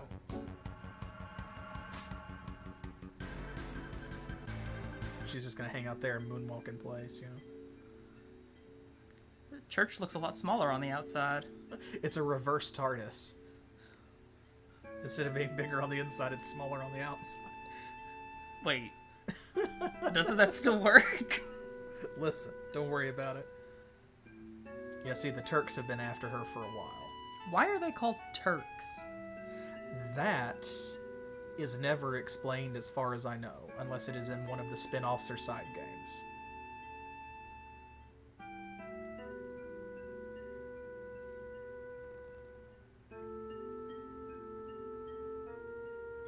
You know, stuff like spying and murder. The usual. Yeah, that kind of stuff. It's fine.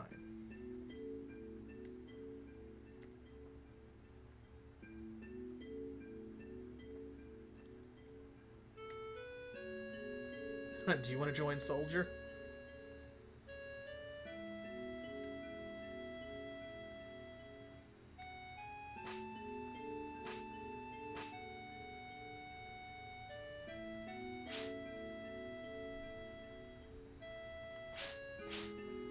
Ah, rooftop jumping. Yep, just hopping along.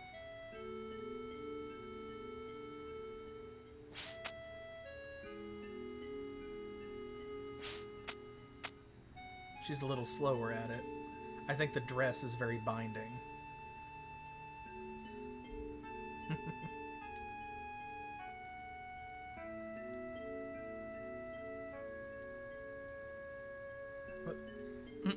Oh, we have fun.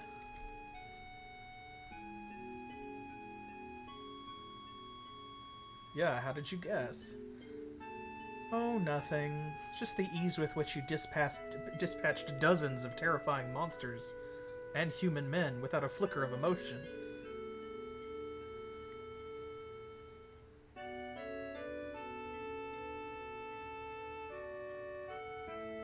Oh, nothing. Yeah, don't worry about it. It's fine. I said it was nothing, and she kicks you. Let's go, bodyguard. She's kind of pushy. Eris is a firecracker. I'm sorry, Jolene.